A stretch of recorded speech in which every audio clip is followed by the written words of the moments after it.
Go through some of the slides I went through last time, not all of them by any means, because I want to spend most of the presentation talking about what I didn't really get to talk about last time. So there's our outline. We're going to talk a little bit about the eclipse coming up, and I know Jay's going to talk about it too. I'll very briefly just remind you of the causes of the eclipse and when they happen. And then we can talk again about the RASC cycle. I'll try to explain it a little better this time and give you some visual examples of how it works, and then you'll see how valuable it is. Quick introduction to the INEX cycle, because that's an interesting one too, and if there's time we'll talk about another cycle. So, example of a total eclipse. This is the eclipse we've got coming up on the 21st of August. It's a total eclipse, which means the moon is close enough to the Earth that it's going to completely cover the sun when the sun, moon, and Earth all line up. So that's basically what's happening to us. And like I said, if you do get a total eclipse, you know, when in certain locations only, because the shadow of the moon is not that huge the way it impacts Earth. And you can see here, there's a little point there, whereas this whole area around there is in partial eclipse. It's only where that dot moves across that we're into a full eclipse. So there's the path that it takes. Now the total time to get from one end of the states in Oregon over to South Virginia is only about an hour and a half. I mean, the times look a bit different there because of the time changes. But it will hit its maximum coverage in Winnipeg at about 3 minutes before 1. Now, I remind you again, this is what we had last time. I'll try and see if I can demonstrate this. You'll notice that the moon is sort of coming from the west-northwest down to the east-southeast, which means as the moon starts, it'll come from your right, it'll come into the sun, it'll probably hit about like that, and it'll continue going down. The maximum coverage will be about there, and that's what it'll look like in Winnipeg at about 3 minutes before 1. And then it will keep on moving this way rather, and then it will sort of take off in that corner there. And the total time from when the partial eclipse begins to when it ends is about 2 hours 36 minutes, and it'll actually start being visible in Winnipeg about 11:40. Like I said, the maximum is 3 minutes before 1, and it'll be completely finished at 2:15. So what you're going to see at maximum eclipse is probably something, let's get this right here, it will be, it'll be something like, it'll be something like that is what you're going to see at maximum eclipse. Now, I'm not sure what the percentage is. Brendan and I were talking about that, and we read somewhere that we thought about 70, but I think it's a lot more than 70% of coverage. So I don't exactly have the exact number for that in Winnipeg. But it will be something to see, for sure. And for heaven's sake, if you do look at the sun, please use special eye protection, preferably eclipse glasses, because even with only this much sun visible, you might think, oh, that's not too bright, I can look at it. No. There's still the deadly radiation coming from the sun, so please don't look directly at the sun. Okay. And we also showed this one to show where maximum eclipse time is going to be just east of Nashville. And again, it shows you what the moon will look like up there at maximum coverage. It's sort of on the way out, actually, down in the sort of bottom left-hand side as the shadow goes out there. And now the dot is going to show you the line of total eclipse, and it shows you the other big area is where you're going to see a partial eclipse. So there's a huge area of the world there that's going to see a partial eclipse, but only that very select people along that path from Oregon right through to South Carolina are going to be treated to the total eclipse. And I didn't show this one last time, but I do remember when I was up in Yellowknife back in February of '79, I saw a partial eclipse then, but that is when Winnipeg saw a full eclipse. And that was the path that it took, and in fact the maximum time of coverage was actually pretty close to Winnipeg on that one. So people who saw that there, it must have been quite a good sight. So So basically, I'm just going to rip through this one quickly, because what causes eclipse? The things I want to remind you of is that the Earth is tilted to the ecliptic at about almost 23.5 degrees, whereas the plane of the Moon's orbit, it's only tilted 5 degrees with relationship to the ecliptic.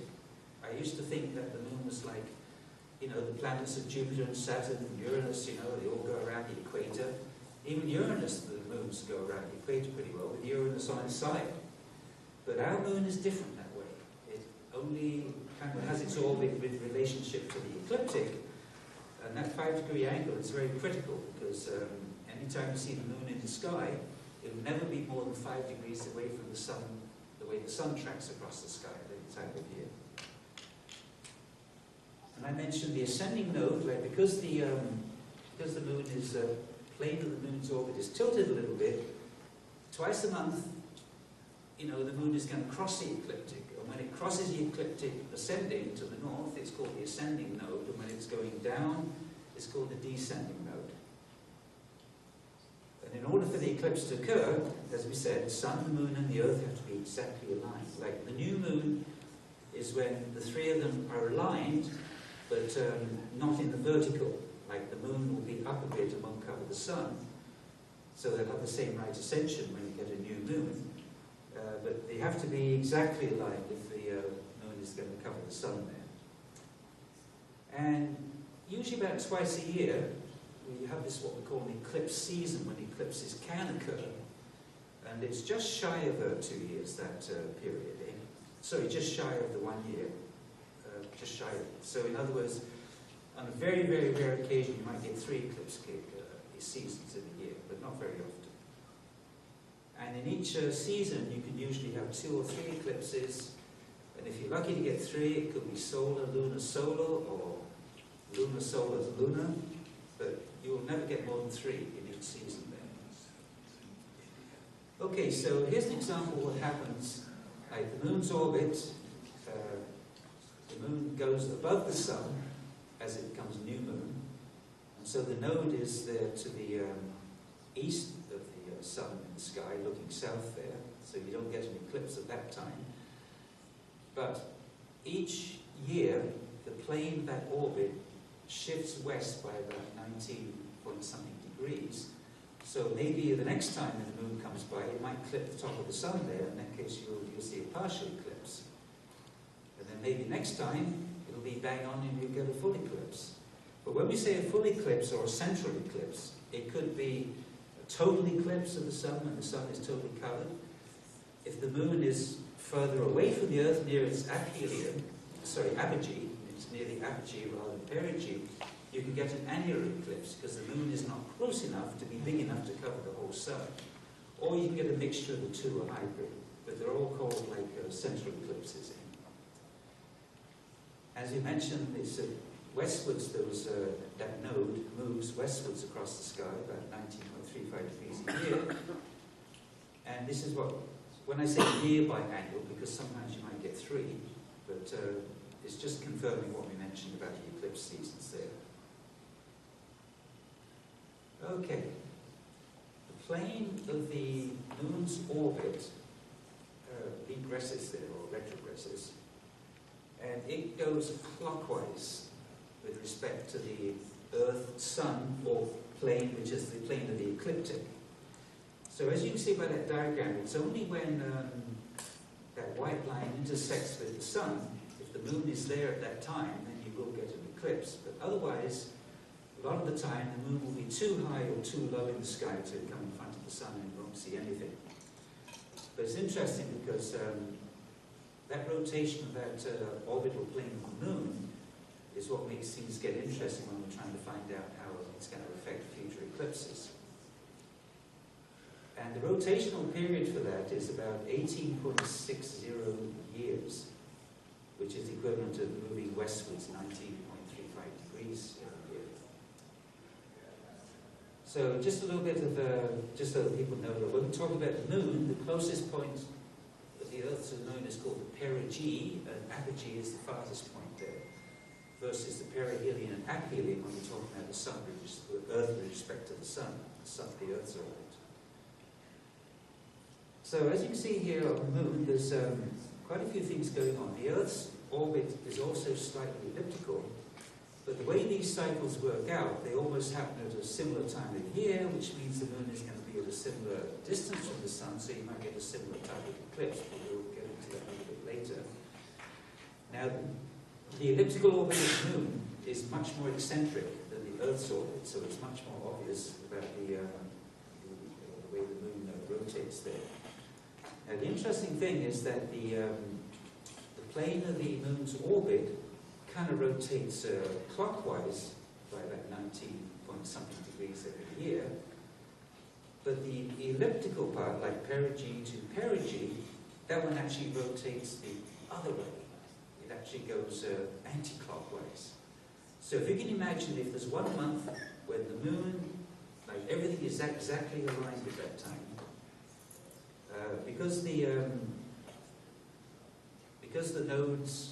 nodal orbit is shifting slightly westwards, and the perigee month is sort of shifting the other way a little bit, the moon will actually get to its perigee month before it will get to the nodal month, if you like. And we'll see that later.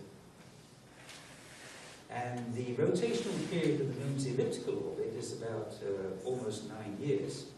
And here's the sample, and we showed this last time again. It's showing you the elliptical orbit of the, imagine that's the moon there rotating around the Earth, not the sun rotating around, not the Earth rotating around the sun. But you can see how that, you know, the ellipse, it is gradually sort of moving to the left, the opposite direction of the plane of the orbit. Now, the Saros cycle itself, what is it based on?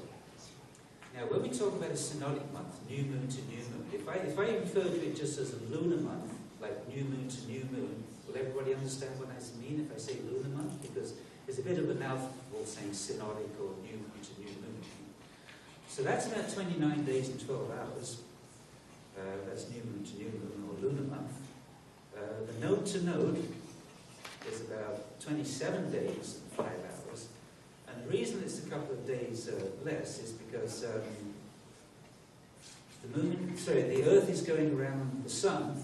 So when you get a new moon here, when the Earth moves around the sun a little bit more, the Earth's got to turn in a bit more to sort of line up with the moon. Whereas when we talk about the node to node and perigee to perigee, that's just the moon and its own thing. It doesn't care about what the Earth's doing, about how fast it's moving. And when we look at the perigee month, you can see that it's about 8 hours longer than the node-to-node month. And that's because each of them is rotating in opposite directions there, so they don't exactly hit the month at the same time. Now, what happened years ago, way back in Babylonian times, somebody looked at these, well, they didn't look at the cycles, they didn't know about them, but they sort of discovered them by trial and error, I guess, looking at lunar eclipses. And they came up with this period of 23 synodic months, or 23 lunar months. And it seems that every time you get a Saros cycle of 223 lunar months, which is about 18 years, 11 days, and almost 8 hours. Now, if you look at, yeah, it's actually 7 hours and 43 minutes there. That's the synodic month, or the lunar month. Now, if we look at the nodal month, you can see there it's same number of days, but it's 1 hour extra, but you have to have 223 cycles then. So 242 cycles. And when we look at the perigean month, 239 perigean months also takes us pretty close, just a few hours off. And if you notice the difference between the lunar and the nodal months, they're only about 1 hour apart. So, I mean, they're pretty close there. So that is what happens with the Saros cycle, is everything almost comes together after one Saros cycle. So the moon will be approximately the same distance from the Earth. The Earth will be approximately the same distance from the sun. So you'll get a repeating type of eclipse. You get an annual eclipse one time, you might get an annual eclipse the next one. You get a total eclipse, the next one will probably be total. Now the nodes themselves, now when we're talking about a Saros cycle, remember we said the nodes keep moving westwards through the sky, like 19 degrees degrees a year that they move.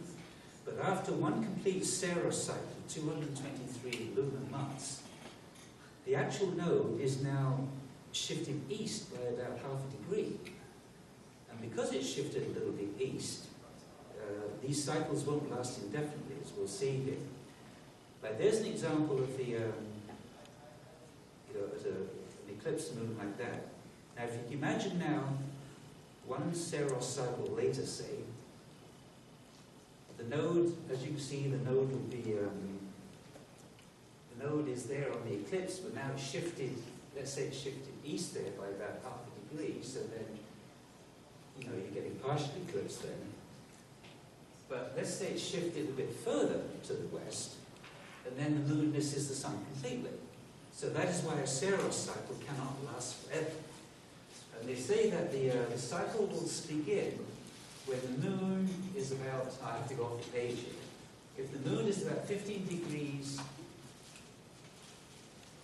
west of the ecliptic here, then because the 5-degree angle is so fine, 15 degrees east, you can still clip the sun a little bit.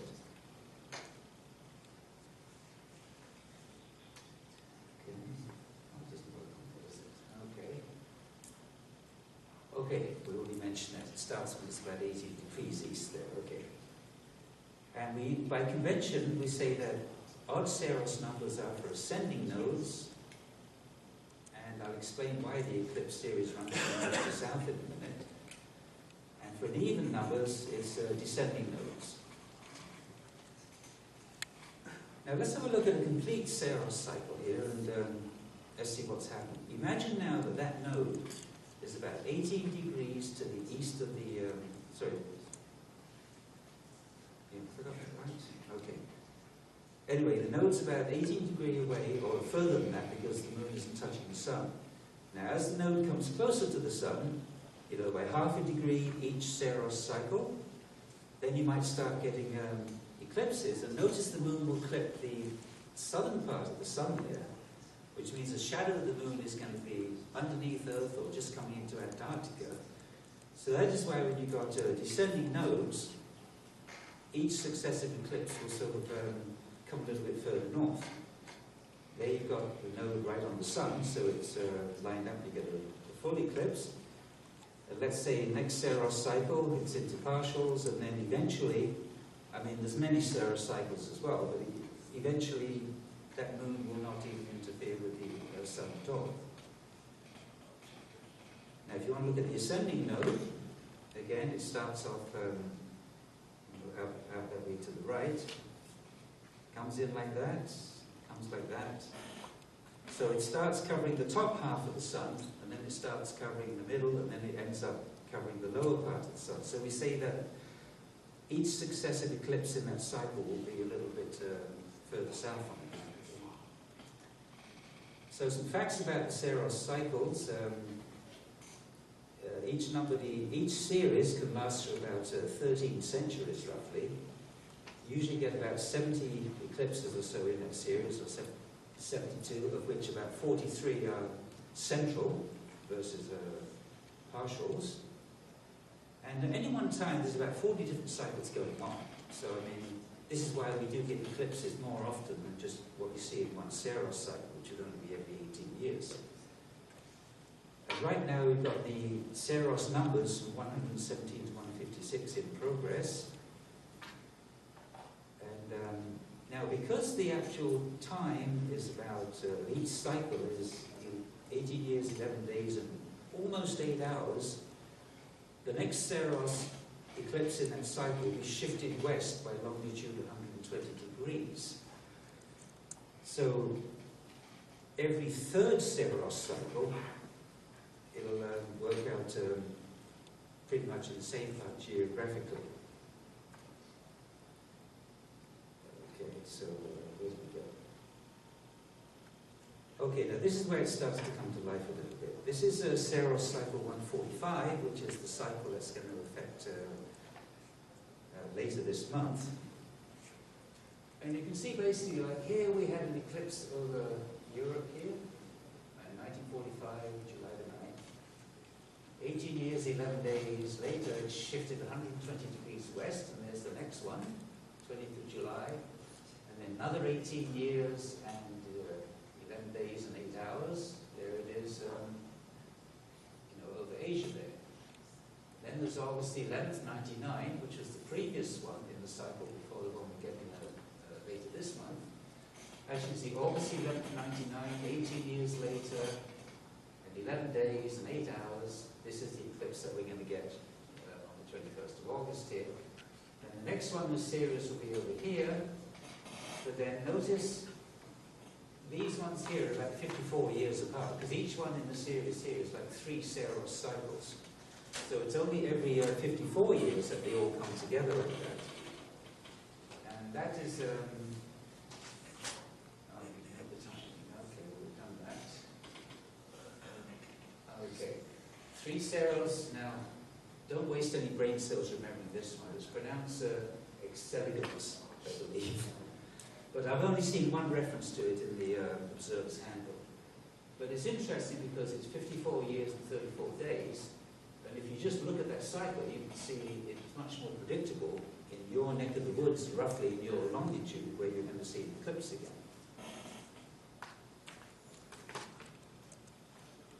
Okay, here's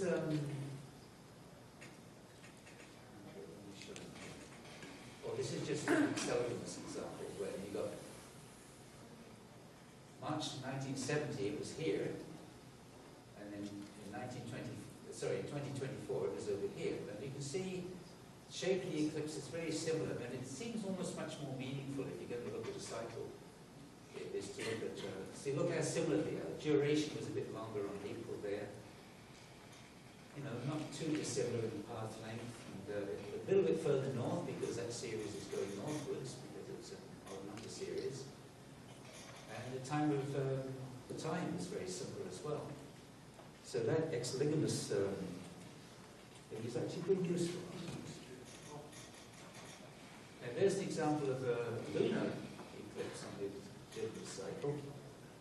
Excelligans cycle. There's again very little difference in the placement of the moon. Both times it's inside the umbra, so it would be a total lunar eclipse there. And if you look at it from Earth, where it's visible, it's almost the same too. So you can see there's very little change. And this is why these cycles are valuable, because it tells you when to expect something very similar again, even if it is 54 years in the future.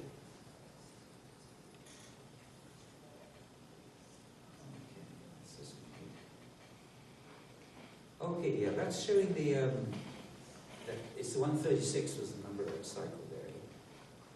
You can see it's showing you how the Saros is creeping northwards as it goes through its cycle. But if you look at the geography underneath, of course, each picture is 120 degrees displaced from the previous one, so it gets pretty confusing to look at. But at least it does show that gradual creep northwards, see?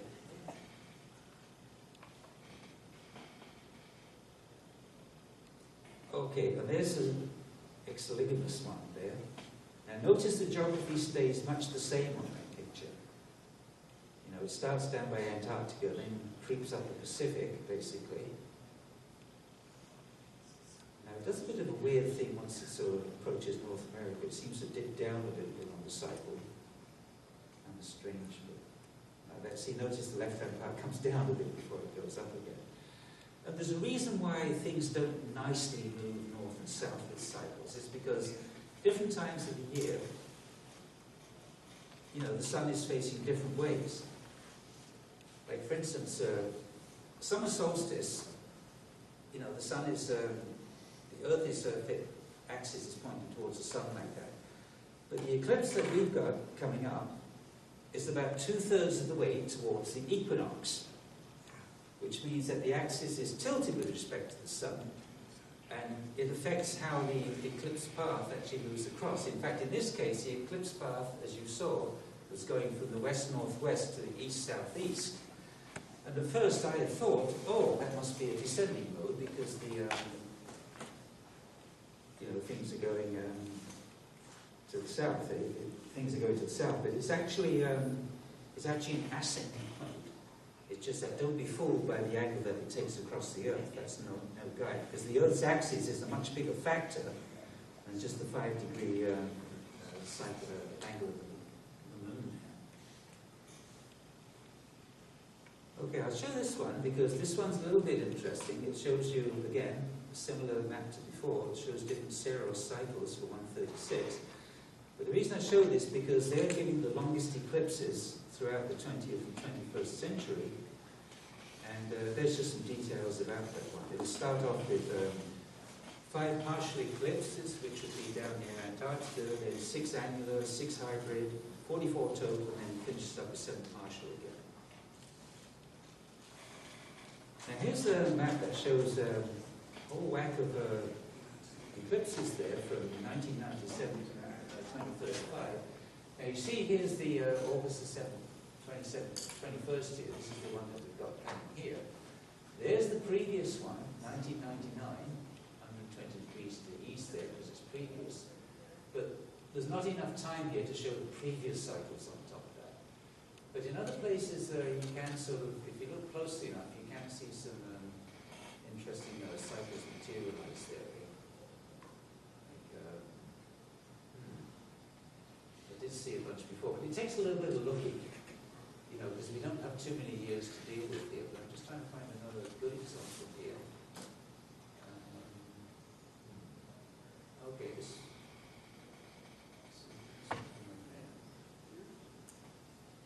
Oh, anyway, it's an interesting map. But basically, what it shows is that. I used to think, that if the Moon was going around the equator of the Earth, then we'd only get eclipses at the equinoxes. That would make sense. But because the Moon doesn't really care which way the Earth's pointing, it's doing its own thing with its own cycles there. There is no place on Earth that's safe, and no time of the year is safe from solar eclipse. Any place at any time can theoretically get an eclipse if you wait long. Okay, now we can talk a little bit about the INEX cycle. 29 years less 20 days. It's sort of 358 lunar months, basically, or which is approximately equal to that much nodal months. In fact, very close. They're only 6 minutes apart, you see, instead of an hour or so. They're very, very close there. But the interesting thing is that it doesn't really line up with the perigean month too well, which means that successive eclipses could be, the distance from the Earth to the Moon could vary so much you can't really, all kinds of eclipses could happen. They're not really predictable, the type of eclipse. And in fact, this INEX cycle is not really terribly good for predicting eclipses, but it's very good for organizing them, as we'll see in a minute here. And again, because of that odd number of months there, almost 2/3, every third INEX cycle, called an INEX triad, 87 years less 2 months, then you might get things starting to happen more realistically again together. Now the 6-minute difference there between the lunar and the nodal month, that means that after a complete INEX cycle, instead of the ½ degree shift of the node after one Ceros cycle, we only get about ½ degree shift here. Yeah, not even ½ degree shift, which means that each successive eclipse in that cycle can last an awful lot longer than the Ceros cycle. And in fact, it can last up to 225 centuries before it finally clears the sun in future eclipses. And you can get 780 eclipses in each cycle there, each series, I should say, whereas in the Ceros series, you only get about 72. So it's a much, much, much longer lasting and stable series. And usually when the Ceros cycle ends, one INEX cycle, or 29 years later, that's when you get a new Ceros cycle started. So it's really weird. So what does all this really mean? He said it's good for organization, and this is now, don't have a freak out here, but I'll try and point out what we show. The vertical columns here are Ceros cycles. As you can see, partial eclipses, and then you've got annulars of total eclipses, these couple ones are total eclipses, these are annular ones. Now going left to right, you've got the INEX cycle. And look how every third one seems to repeat. If you get a full eclipse here, next 3 INEX cycles or exogenous later, you'll get another total, then another total, etc., etc., etc. And likewise with the other ones, it doesn't stay like that all the time. Like here, for instance, you've got 2 in a row of a total, then 1 hybrid, sorry, 1 annular, 2 ones, and then the hybrid ones get confused as well there. But you can see already, looking at this, how it's starting to develop a fairly nice pattern there that might be useful for predicting in the long term. And if we look at the complete panorama there, that's 8,000 solar eclipses there from way back when until way in the future. And you can see right away how the organization, you can see this nice little pattern developing here. And again, you can definitely see the INEX triads, or the exogenous there, showing up all the time through here. So you can see where it's useful for organizing and figuring out what kind of eclipse you might get hundreds of years from now. And if you want to look what it looks like when you've got over nearly 62,000 solar eclipses, that is what the cycle looks like. And again, you can see the nice pattern along here, eh? So it's a pretty good series for predicting what type of eclipses you might get. It's just that you have to live for hundreds of years to appreciate it. Okay, now, here's another one. I'm mentioning this one simply because it is in the observer's handbook. The Metonic cycle is basically a 19-year cycle plus or minus a day. That means you're getting an eclipse on the 21st of August. It means that in 19 years from that date, plus or minus a day, we'll get another eclipse. But it could be anywhere in the world. So it doesn't really, it's not really too useful that way. But it gives you there about 6,000 or nearly 7,000 days, you know, depending on the years and that. And, okay, yeah, it's about, yeah, okay, I was 235 S there, that's the synodical lunar cycle, this comes to that. The nodal one, well, it's about half a day different, isn't it? And that's why it's not so great. But because the node shifts by half a day, it means it actually shifts 7.5 degrees. Remember, we had half a degree and 0.04 of a degree for the INEX. This one actually shifts west after each cycle. But because it's 7.5 degrees, you don't get too many eclipses in the cycle. Because remember, eclipses only start when the node comes within about 15 degrees. So within 2 years, you know, you're halfway through the cycle. And because it shifts west, because the node shifts west, the ascending node, the eclipses will shift north on this cycle, and the descending node, the eclipses will shift south. And quite considerably, because you only get about 4 or 5 eclipses in one whole series there. So what this sort of boils, yeah, this is why it doesn't really work with the, you know, the perigean month doesn't turn out to a whole number at all, which means that the type of eclipses you get will be completely different days. So there's no predictable stuff there at all in that sense. And like I said, the moon distance will vary each time, and that's why it could be annular or whatever it is. But it is interesting to note that 19 years and 1 day from the 21st of August, someone's going to get an eclipse somewhere. So there's some examples. Now this is from the Observer's Handbook, though, where I kind of adjusted the table a bit to make it line up a bit. Here's just an example of every new moon, 19 days. Here it's a little different because there's leap years involved. But you see how reliable that cycle is for getting eclipses. Sorry, new moons, that's very reliable. Lunar eclipses, this one was no eclipse, prenumbral, total, prenumbral, no eclipse. And then this cycle here, the one that we're seeing coming up soon this month, as you can see, it started in 79 with an annular, then another annular, then the total eclipse, then a partial. So the one you're seeing here is the only total eclipse you're going to see on this Metonic scale cycle here. And because it only lasts for about 4 moons, what it means in reality is that anywhere you have an eclipse, it means 19 years plus or minus 1 day, there's about a 75% chance you'll get another eclipse. For instance, if you observe this eclipse, 19 years later you won't see an eclipse. So it's only 75% reliable that you're going to see another eclipse. But it still has its uses.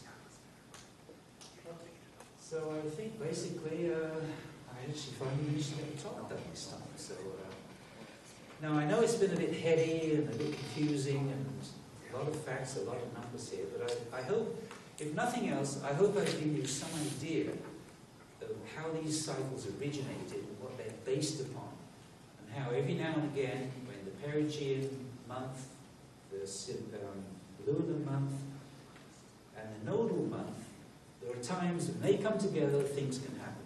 And that's basically what the Saros cycles are based upon. So I hope I've explained it as clearly as possible. I'm sorry if it was a little confusing. So we've got lots of time apparently, so please feel free to ask any questions about eclipses, or these cycles anyway. Where do the names come from, Saros and Inax? Okay, I explained that last time.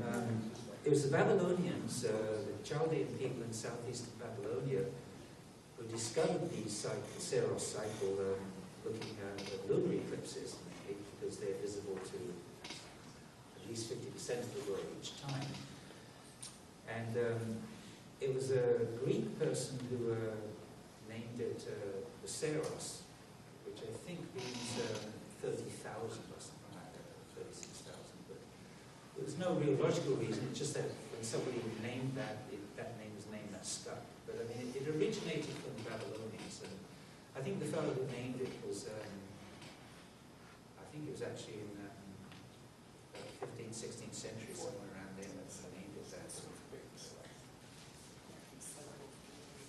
I covered that more detail. I can't remember the details, but I went through that last night, the history, because it is an interesting history, for sure. Anybody else? Dave, put it down.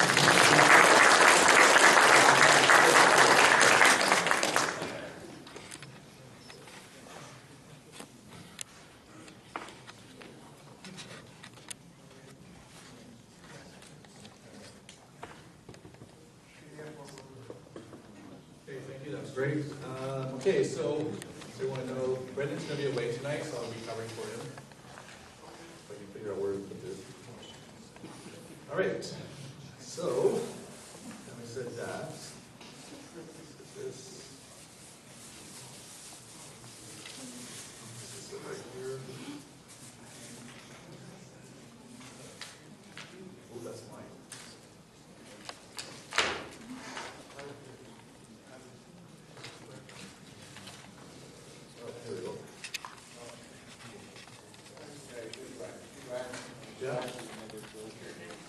Oh, okay. Oh, it's working. Okay, sorry. Okay. All right. So, like I said, I'm going to be covering for Brendan while he's away. This is my first opportunity to take over for the president. Okay, so we do have a couple announcements. We do have some Sky News. It's embarrassing. The latest ones where everyone can take home if they want. I don't know if you have 50, 75 or something like that. Okay, so announcements. Well, I'll do the what's up, as always. And next we'll have Ian to talk about what's new. And of course, then we'll have the refreshments. And of course, the main speaker would be Judy and Jay. He has a lot of experience when it comes to You guys have heard solar eclipse. I've seen it over the years, a lot of his presentations your on it. favorite movie. Quite nice. Having said that, Back in. is it? Hey, that's my recycling money.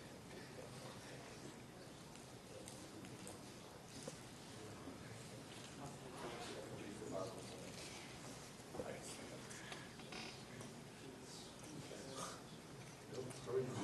right.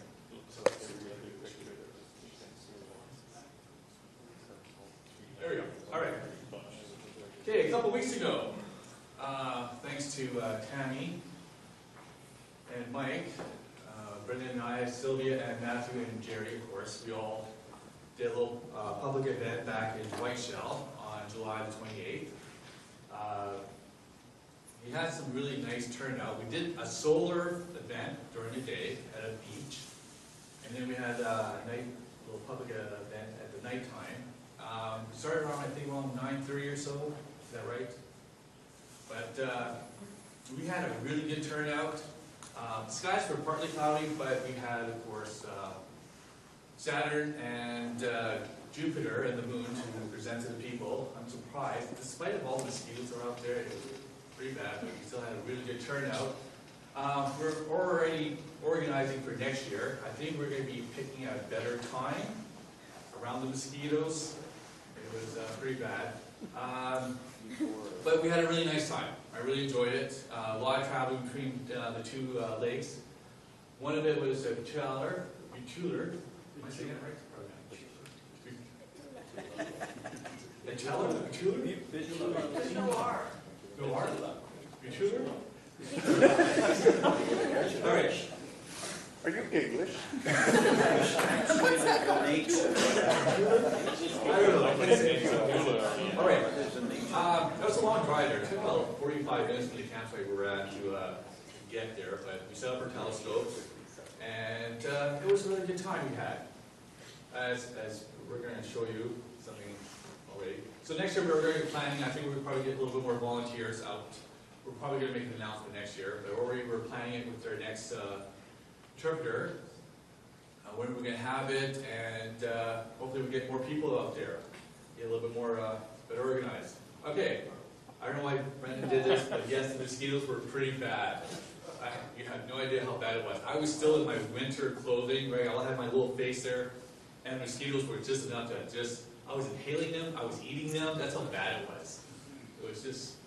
And I'll be screaming in the background. I think Jared would be with his later point talking about the moon and be out in the background screaming my head off because it was just so bad. Anyways, but we still had a good time. Surprisingly, we had a good turnout. All right. Thanks to Mike. Solar observing. Yeah, so that was actually after the observing. Okay. So we decided to get to our swimming trucks and take some time out, right? Because we're at the beach, so hey, before the nighttime observing. So, yeah, and believe it or not, we were still communicating about the next event. You know, we were still, of course, me being vice president, I have to back him up, right? I have to support him, right? So, funny thing about it is he was a little allergic to seaweed, so after that we had to wash him off or something like that. So anyways, we had a really good time thanks to Tammy and Mike. So yeah, so first time down to the beach like that. Okay, now for the volunteer for the Winnipeg Eclipse. We are looking for volunteers. If you want to come out, please do. I think we will be passing out some solar glasses at the time. I still have plenty left. If you want to, contact Scott or Danielle at the University of Manitoba or Scott Young at the Planetarium. We are looking for volunteers. Again, if you have no gear, don't worry, they're part of the lots of telescopes to man and coordinate the traffic there. All right. And of course, you have a little poster there to talk about a little more about the eclipse. So it's going to be about 3 hours long. I think it's going to be like, Mick was talking to it, I think about like 85% of that's going to be covered, roughly. All right, September meeting. Okay, so,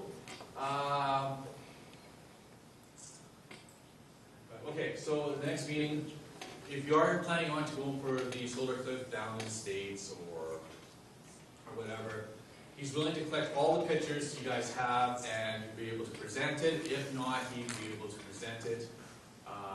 But if you are doing a little solar eclipse trip with some of us, please do. Okay, so send the pictures towards Brendan, and he will compile them all, and this way we'll present it to the next meeting. Okay, yeah. However, to the public, I do have some, but I'm not going to actually be giving them to some to Scott Young and mostly to Danielle at the next solar eclipse, which is August the 21st. Next, spruce woods. All right, I think Sylvia has a few words on it. Want to step up? That'd be great.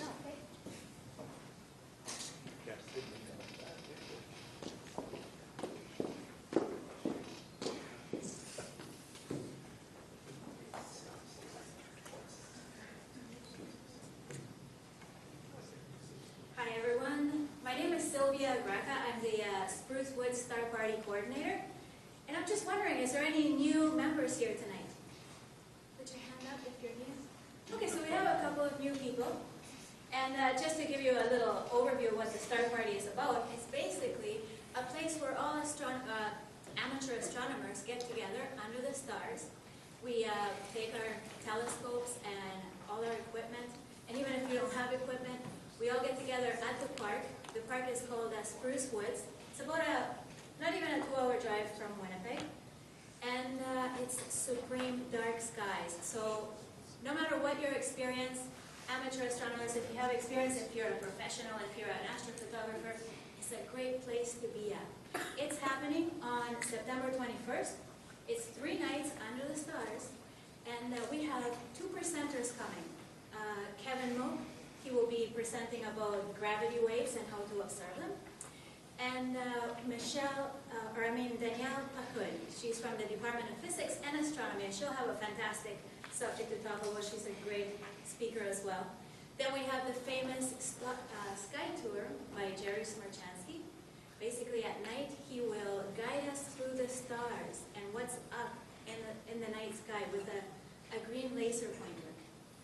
We'll also have equipment tour. So during the day, in the afternoon, we take a tour of everybody's equipment, whoever is wanting to show their telescope or their favorite piece of equipment to us. We go around and we look at them, and people will talk about it and explain to us what that piece of equipment does. So if you are thinking of coming out, please let me know. We have registration forms online that you can fill out. I can show you how to do that. And yeah, registration is until actually September 1st. The registration goes up by $20. So if you can register early, you get to save $20 basically. If you're a single person, it's $50 per person. It even includes a banquet. On Sunday we have a banquet, or actually on Saturday we have a banquet. It's a full meal with dessert, coffee, tea, everything is in it. And on Sunday morning we have a delicious breakfast as well. So let me know if you have any questions. I'll be here, and we can meet during the coffee break. Thank you, Sylvia. That's great. I'll be there. All right. All right, what's next? I think we have the Loaner Scope program, I believe. So I believe Stan's going to say a few words on that. There's somebody new here today who, in fact, is taking a scope. The Loaner program is a good thing for people who don't have telescopes. It gives you an opportunity to try one out and see what it's about. We have 3 scopes that we're loading out now. 2 of them are for evening observing. They're 8-inch Dobsonian scopes. They're relatively easy to use. Most people who have hardly used the telescope find that the basic instructions becomes fairly easy. Also comes along with a book which has some suggestions of some of the objects to look for. So depending upon the time of year you look in those months, it helps you find them. We also have a solar scope now. It's a PST. Anybody who's been on the RASC, the Winnipeg RASC list, who gets all the emails that we sent out. Last week I sent out a picture of a prominence that's on the sun. One of those things that hang up that we're going to see during the totality. I took that with a PST type scope. So it's actually a very capable scope. And the unit that we have has an equatorial mount on it, so you can set it up, you plug in the batteries, and it drives and will actually follow the sun, so you can look at it for over a long period of time. And it also has the equipment necessary to take images with it. If you have a Canon or a Nikon camera, DSLR, that's all you need. You put it on and you can use the cameras. You can take pictures with it. So it's a pretty good program. If there's somebody here tonight who's willing to work with either the university or with the planetarium, as Brian had said earlier, I will let you book it out and loan it for the month if you're willing to use it with the eclipse. Otherwise, next month it'll be available to get. Go onto the RASC Winnipeg RASC list, and there's a place where you can go on and a section for loaner scopes, and you can send me an email, and we'll coordinate. Both scopes have been spoken for this month, so but I can have one available in September if required. Any questions? Those scopes. Great, thanks, Dan. Okay, next we're going to talk about a little bit about the Glen Observatory. That's me, Brian Sadge. I'm the director for the Glen Observatory. Usually I'll post it when we have members night. It won't be this weekend because of meteor shower, but then of course we have the full moon, so it's not going to happen. What do we have? Well, it's open to all members. We do have a 12-inch LX200 go-to telescope, which I'm willing to train everyone on it. Just drop me a line. I'll give you my phone number later. You want to just stop by, talk to me, I'll give you my phone number, and we can arrange a time that we can get together, and we'll show you how to use the LX200. We do have a 14-inch Dobsonian, but it's pretty much set up, but usually I'll have that going on the members' night kind of thing. Of course, it's about 15 kilometers south of perimeter. I'll give you directions on it if you're new. And I do have the key for it, so if you want to pay a deposit of $10, you need the key to have access to the warm room. So if you've got any questions, during the break time, come see me, and I'll help you out. And I think that's it for the announcements. Next is going to be what's up. So it's going to be, I think this is right.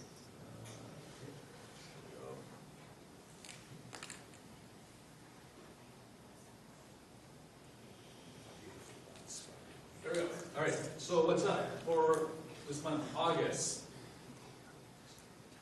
By the way, that was a meteor I shot back in Arizona back in February. Down below, I think it was Kevin, I believe, who was there. And the rest of us were just watching nighttime sky, and it just happened at the right time. All right, Mercury. Well, not much for Mercury. Mercury's going to be coming between us and the sun. So not much happening there. Venus, well, it's going to be kind of right angles to the sun. It's going to be mostly a dawn planet to look at. Mars, too close to the sun. In reality, it's actually behind the sun, so you won't be able to see it. Jupiter, well, it's going to be sitting kind of low in the sky. It was at the observatory, our public event, back in July 28. It's pretty low in the sky, but still pretty nice. You can see all the moons at the time. And of course, it's going to pass the moon about 3 degrees. What else? Saturn, one of my favorite planets, because the rings are tilted to the maximum of 26.7 degrees, so this is a good chance to observe Saturn, but for the public event I wasn't able to observe it because I was fighting off the mosquitoes, and I don't know what happened to Brendan at the time, but we had a really good time. We did show a lot of people were really impressed with Saturn and Jupiter. Okay, and then of course it's being a stationary point on the 25th, begins its resumed its prograde motion. Okay, here's a kind of a top view of the solar system here. Just kind of give you an idea of what I'm talking about. Of course, there's Saturn. Jupiter, remember, it's going to be kind of low in the sky here. There's Earth. Mercury is going to be moving. Everything is going to be moving counterclockwise. Mercury is going to be coming in between us. There's Venus. That's what you mean by right angles, 45 degrees angles. Of course, Mars is behind the sun. Next, let's talk about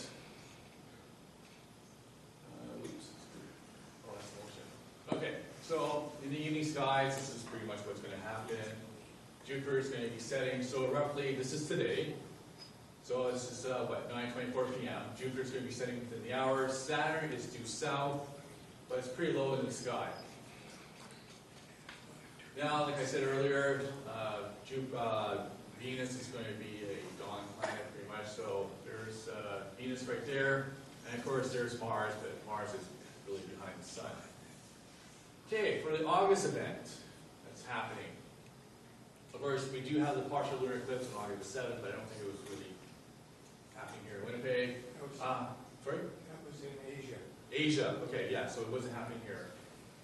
We have the Perseus meteor shower happening tomorrow, but because we have the full moon, I think it's going to rise around 11 o'clock, so won't be watchable. Okay, what else do we have? Well, first, the Delta meteor shower that peaked on July the 28th, but it's still ongoing, so it's overlapping the other Perseid meteor shower that's happening. I do have that, right? Delta. Yeah, Perseid meteor. Okay, right, sorry. And of course, we do have the partial solar eclipse on August 21st. I thought someone said 70, but according to Mick, it looks like it's going to be more like 90% of it's going to be covered here in Winnipeg. 75%. Sorry? 76% in Winnipeg. 70%? 75 or 75. Okay. I heard 70. Okay. All right. And of course, first quarter is August 27th. Okay, we'll talk about this lesser known meteor shower here, your created meteor shower. It was ongoing. It was peaked on July 28th, as I mentioned, but it's ongoing to August 19th. So it's going to be overlapping the other Perseid meteor shower. Of course, you need a dark area to view. Of course, the estimate is about 20 per hour, and of course, it's a radiant point. Okay, let's talk a little bit about the Perseid meteor shower. Unfortunately, like I said, it wasn't going to happen because of the full moon. But a lot of people say that, you know, you're able to observe it. It's supposed to be quite spectacular. Supposed to be a lot of bright meteors happening. They said 110. That was from last year. It's my notes from last year, but they're still saying it's going to be roughly the same amount. Of course, I mentioned about the moon. Sorry, the moon. And probably the best time to really view it, if it wasn't for the moon, we're looking at around 2 o'clock in the morning. Okay, now what's interesting about this, it was space debris from the comet Swift-Tuttle. And of course, it's named after the constellation Perseus for the members. Now, this kind of gives you an idea of where you're supposed to look at if the meteor shower, your eyes were observing the meteor shower. I'm not going to talk too much about it. Okay, this is from last year. So when we were able to observe the meteor shower, Kevin and I were at the pit, it's called. It's more north of Winnipeg. At that night, I think everyone else is at Glen Lee. And I should have been there, but being the director, I go, anyway, I could make one night. So anyways, I decided to go with Kevin, and it turned out to be really good. Kevin has the same picture as me. So we had both cameras going, rolling. So it was a really nice meteor shower. Of course, we had a little bit of the aurora happening. But I think it was like, was it Thursday night, was it? Yeah. Thursday night, yeah. So remember, I still have to work. I think. Come home, get ready. It was a long night, but it was a good night. All right, that's it. That's all I have for What's Up.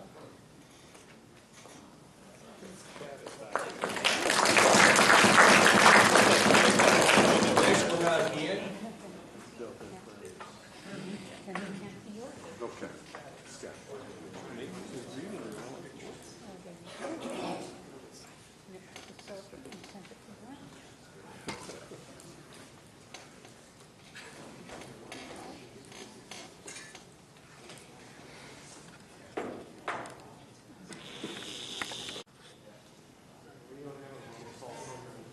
I see. Good.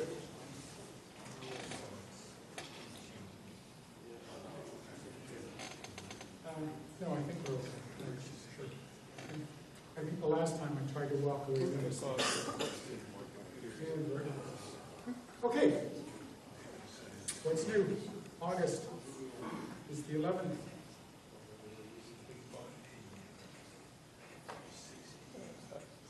I always have to start out with something in a foreign language, right? After all, it's a worldwide community of astronomers that we have. This, of course, has a reference to Kepler.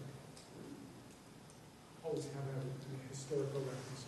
So what it is I'm talking about? Of course, I'm talking about the coming solar eclipse. And what has happened in the past little while is people are starting making predictions. What's this thing going to look like? Okay, we actually now have, a lot of the technology for doing that. So here's one possible scenario. We have magnetic field lines here that basically will allow you to predict a little bit of what the corona will look like during the eclipse. And this is put out by the National Solar Observatory. They have a particular model that they use as a set of observations. So one solar rotation ago, They took the data and then they modeled it, and so they pushed forward in time, and so this is what we have. The question, of course, is how do you interpret this?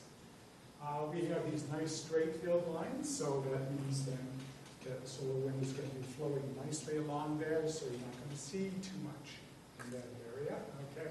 And basically where you have the loops, okay, you have concentrations of the plasma, and so those are going to be the brighter areas of the corona. So you get some sort of notion of what the eclipse is going to look like if this model is sort of reasonable. The largest closed structures represent the helmet streamers, and I want to talk a little bit about helmet streamers because we all know what helmet streamers are, right? Ah! You know, that's my favorite word. No, thank you. Yes, my favorite word. Also, when you ask me to do something, I'm liable to say that as well. Okay, learn a few things along the way. What is interesting, I mean, this goes back actually to, if you like, the 19th century. Pencil sketches. Okay, there are some fans of sketching astronomical objects. And part of it was, in fact, over here in this last photograph here down the bottom. Even though photography was available around about this time, this is the eclipse of July 29, 1878. This is an artist's rendition of what was going on. He basically was a firm believer your eye could, in fact, detect much more detail than you would in a photograph, at least the photography of the time. And in fact, in this particular one, you see, remember those straight field lines, magnetic field lines we saw earlier on in the model, okay, those are referred to as polar plumes. In this particular eclipse, they showed up particularly well. Right? And then you see the helmet structure sort of alongside. And these refer back to, of course, I guess the military helmets of the time, okay, which have the spikes on the top. You've all seen pictures of those. Marvin the Martian. Well, I'm not so sure about that. Okay, so how many people would really like to see what predictions are like? Oh, you know what? I thought I should put a spoiler alert here, so you don't have to pay any attention to the internet for a while. But somebody else has actually done some modeling as well. Okay, so these are rather complex models. And again, they use, I think they use actually a different set of data. I wasn't quite able to sort of pull that out as to exactly what data they were using in contrast to the other model. And what they've attempted to do here is they've used two sort of techniques with their models. They've had a look at the polarized brightness and they put a particular, basically a gradient filter on it. And over here, they've used an unsharp mask. And both sort of techniques give you a better notion, perhaps, of how this thing is going to appear to your unaided eye. So that's what it is that they're trying to do there. And for the photographers amongst you, okay, maybe you'll see something a little bit dramatic, like over here. We've got, for those who do some processing, you probably know what wavelength filtering is all about. And this is actually a particular model that they were using to produce those other pictures. Okay. I always like to throw in a little bit of astrobiology when it's in the news. All right, and it's somewhat appropriate in a way that this particular news item comes from Alma. Okay, high plains. I guess that's what it is. The High Plains Desert. All right. And so life has a hard time up here, okay, and there's a daytime view, and there's a more magnificent, like, nighttime view. And there's any number of reasons for putting an observatory up there. But in the case when you're looking at millimeter wavelengths, 7-millimeter wavelengths, you need to get basically away from water. Okay, so what was found, okay, is people were actually looking at archival data from Alma. And what they found is that besides the stuff that you would normally expect, there's the usual business of nitrogen and the simple hydrocarbons like methane and methane. They found something rather interesting in there, vinyl cyanide.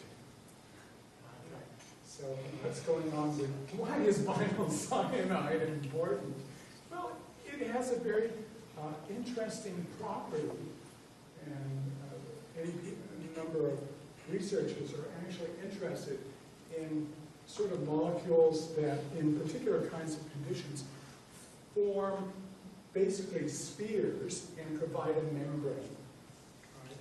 And so if we have a look at the conditions on the surface of Titan, it's quite possible that you can get these microscopic spheres formed. And so that's sort of suggestive that there's some sort of possibility of something very interesting going on down there.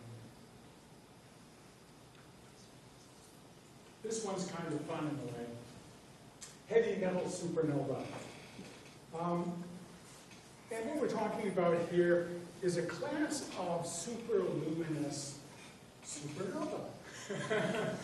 And they comprise maybe about 10% of all known possible supernova. They're about 100 times brighter than what you normally expect from a particular class of supernova, ones which arise from the collapse of a massive star, rather than the binary scenario that you may also be familiar with. And the results come from Gaia, okay, the spacecraft. And what they found, they discovered something a little bit unusual when they found this supernova. You can see it has an interesting designation. I think, let's see, 2017, so 2017, EGM. Okay, that's 3 times through the alphabet that you're going. So, no, 5 times. No, forget it. Lots of times. Lots of times. I have to do the multiplication here in my head, and I'm not quite up to that right at the moment. So that's the one that was discovered, okay, sort of along the way. And, you know, the rates of supernova discovery in other galaxies is quite common. But usually you find these superluminous supernova found in dwarf galaxies. If you know anything about the properties of dwarf galaxies, they are generally what we call metal poor.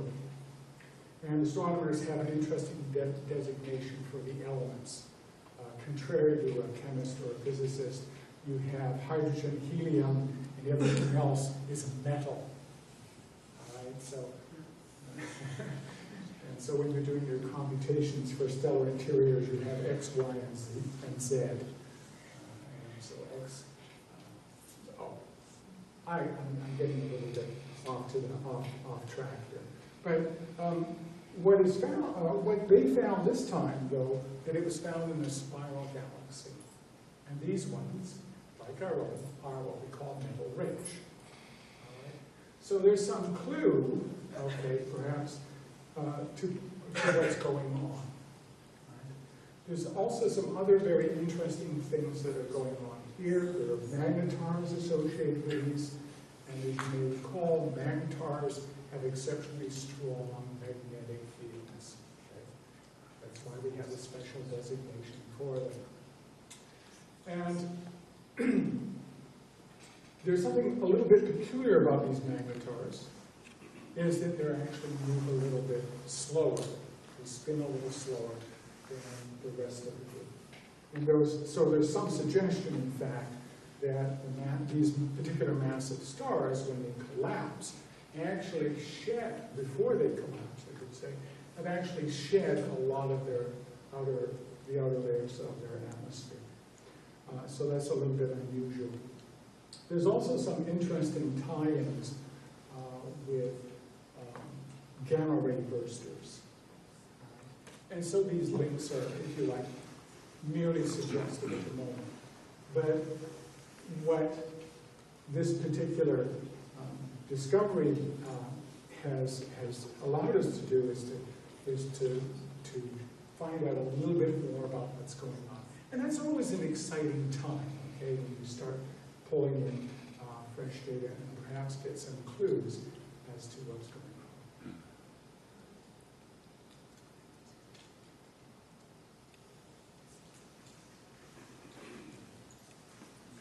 I have fun making up taglines. I hope they're appreciated.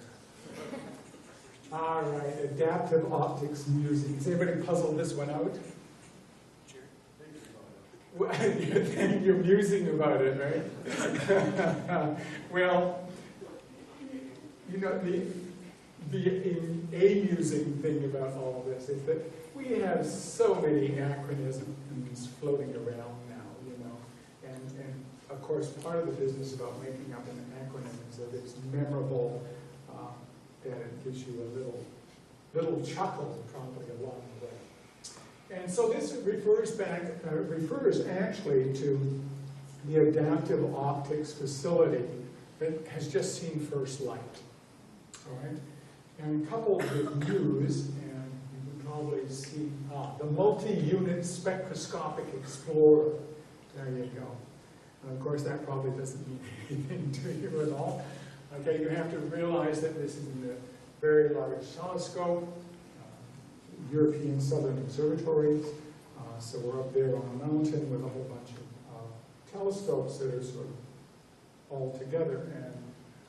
And in particular, this one was taken on a unit telescope 4. Okay, otherwise known, I think, as Yepon. Okay. Can anybody list off the other names of the other telescopes? That would be a great quiz question on here, right? Can we do the quiz at another time? Okay, so this is the Retina Nebula. You have to have your picture of the day here, okay? So this is the one that I've chosen to do that. And this shows far more detail than we've ever seen before. It's otherwise known as IC 4406 and is in the constellation of Lupus. Has anybody here observed it? Probably too faint. But business of adaptive optics, again, we've got some nice acronyms to go with all of this. And I'm not even going to try. Okay. What is going on here is essentially what you do is you produce some artificial stars, monitor the appearance of these artificial stars, and you try to make them look like, rather than messy blurs, okay, nice round hard points. And so the way one does that is you have a deformable mirror on the telescope that you change its shape of, okay, to compensate basically for the atmospheric disturbance. And that could, consequently, then you're able to see things with much higher resolution. You can study fainter objects when you do that as well. So it's a vast improvement on that. If you want to have a look at the technical details sometime, you can always sort of look them up. And there's some fancy acronyms for you, 4L, GSF, and anyways, UT4. All right. You know, I had a bit of a bee in my bonnet about this for the past little while. Not really. It's just some interesting things that are going on in the business of dark energy and dark matter. And what is interesting is that some data has been released, a map has been released of very good precision, 26 million galaxies, a limited region of sky because they've only been at it for 6 months. So this is the first year season map. And so just to sort of help you out here a little bit, the red regions have more dark matter than average and the blue regions somewhat less. And if this looks a little bit like the Planck survey, I mean, it's doing exactly the same kind of thing. There's one major difference, okay? This is, how somebody put it, this is the selfie rather than the baby picture that Planck took. All right? So it's then very interesting for us to have a look at the values that you get for dark matter and dark energy. And the interesting thing is they're different. All right? And so this presents a little bit of a conundrum. Somebody has pointed out if dark energy increases over time, galaxies, their stars, and the atoms within us will be torn to shreds. But not anytime real soon. All right, so you can relax. So Planck measurement, okay, is 380,000 years after Bang, and the particular measurements that you're doing now is basically the current epoch. So that's where we are, that if you like, dark energy is overtaking dark matter in proportion, according to these particular measurements. We already had a clue about that with some observations that were actually made the South Pole observatories. So that's the, as far as I know, that's sort of the current state.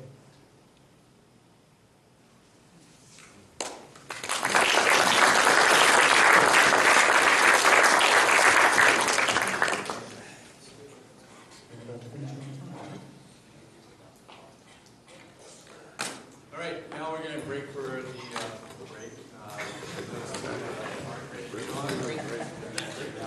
Cookies there.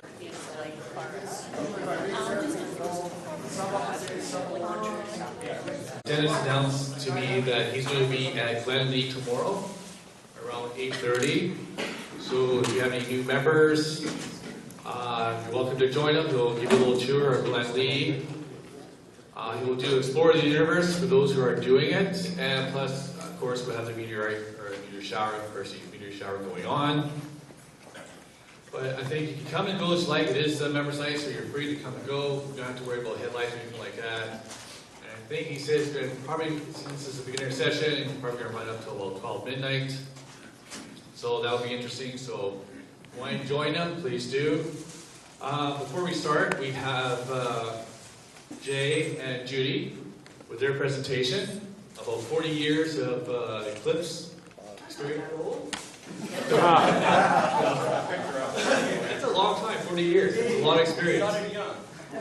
So before we begin, Margaret has given this to me. Some of your cookies or cookies. That's why she gave it to you. No, it's for you guys. All right. Thank you, Margaret. All right, so I'll pass the mic off to Jay. Well, let's go.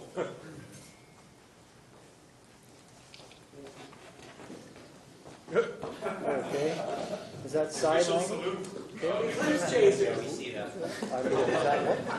Booga booga. I'll just eat cookies while you talk. Therein is a story which Judy will have to tell you about that particular scene. Eclipses are like gears. You've got the sun, you got the earth going around it, the moon going around the earth, the axes going around in their own little way, and then everything is around and around and around. And if you go around enough times, eventually things go back to where they were before. And we've already heard about eclipse cycles. And perhaps an easier way to look at them is to put them like this. If you make a graph of that from with the month on one side, the years from 1900 to 2040 on the other, and plot all of the eclipses on it, and then you just take a ruler and join up any kind of straight line, and you end up with essentially an eclipse cycle. So here we have something called the Zolkin-X and a Tritos. And I don't know what this, but I just realized that you could join those all up and you get an eclipse every 11 years that was 1 month earlier than the one before. I don't know if it's got a name. If it hasn't, somebody can. But the main thing is the Saros cycle.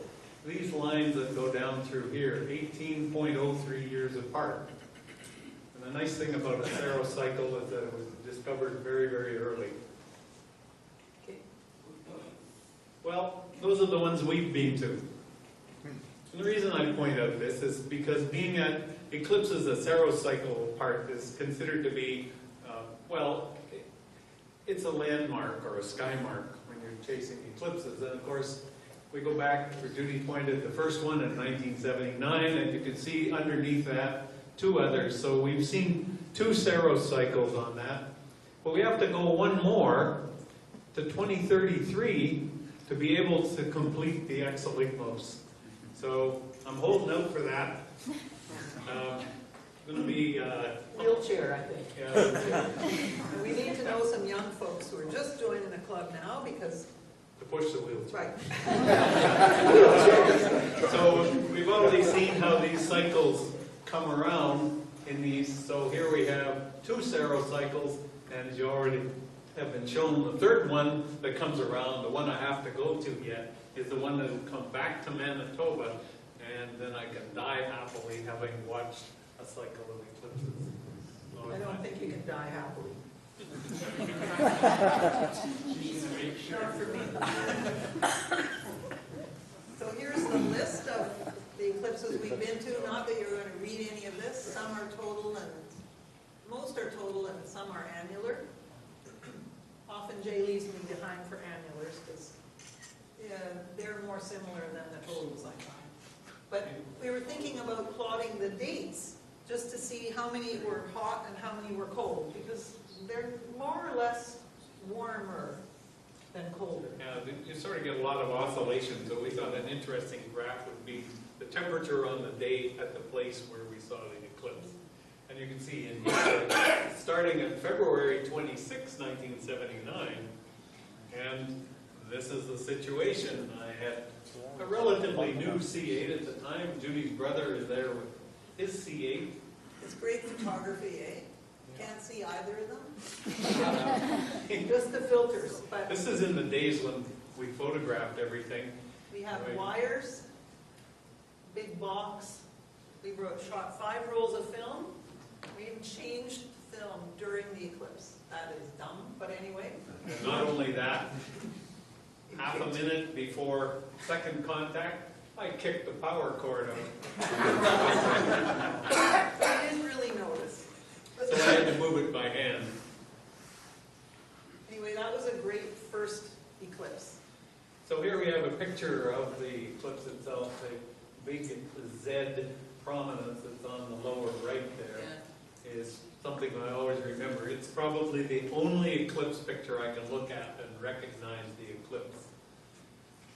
But when you look at the one in the lower left here, See you the can see the lines? shadow coming in, those lines going through the sun are contrails. You see the shadow coming in, and the sun moves into that shadow and becomes total, moves across the shadow and exits the other side. And just to show you the temperature, everybody I meet, especially Californians, talk about how cold it was at that eclipse, but in fact it was a pretty nice February day, just under -8 temperature. This is from Hecla, and as a result of that, we have only a 2-degree drop in temperature. Those were the days when there was nothing digital, if you'll recall, and you really had to look at the thermometer and write down the temperature. So we had 2 telescopes, 2 guys on telescopes, 3rd person doing that. So we have a little warmer on the next one. It took us a while to put together the resources to get here. This is Mount Merapi. One of the most active volcanoes in Indonesia has since erupted. But we were on a soccer field that day, and you can see the cloud forms on the tops of the peaks. Lots of people. This is Borobudur in Indonesia. Some of the views. I think it's about 10 stories up, all stone stairs, and it was discovered in the jungle, completely overgrown, and has been restored. One of Marvelous. the World Heritage Sites. It's a bit of a hoof down if you're in a hurry to find the bathroom. Found that out. You see the sign here, it says, "Welcome to Boyle Valley Solar Eclipse Examiners." We were told by the people who we met, and we met actually a school full of, that taught English, run by Canadians, and so each one of us were assigned 2 students who spoke excellent English. We were told by them that in spite of what the sign says, they thought that we were all crazy because the government had mandated there would be a special ceremony in the mosques, that everybody would be indoors during the Right. eclipse. So here's our morning of the eclipse setting up. You can see quite a bit of cloud up there. Not too many people traveled with a ton of equipment, but some people did. And these are some of the guides. They're learning about everything as we went along. Of course, they've never seen an eclipse. They were very frightened, actually, because the government had had a week or more of warnings about how dangerous the eclipse was. And we actually had to hold hands during second contact when it went into totality, just to reassure them. And of course, if you've seen an eclipse, and after you've seen the next one, you'll realize that 2 seconds into totality, you're completely entranced. And after that, it was just a great experience for them. This picture's out of focus on the right, but I've always loved the expression on the face for representing an eclipse, or what an eclipse represents. And so we had the University of Toronto people were a primary group that made up ours. You can see down here in the lower left, a pretty sizable Newtonian brought as carry-on. Including the mount. The counterweights and the muscle. And That those was were in the days when you could. Now, mind you, his girlfriend took some of it, and he actually parceled it out in the boarding line to other people in the group. So we had the soccer field, military soccer field, actually, and all of these people were told to go in because they were supposed to pay attention and stay out of the sun during the eclipse.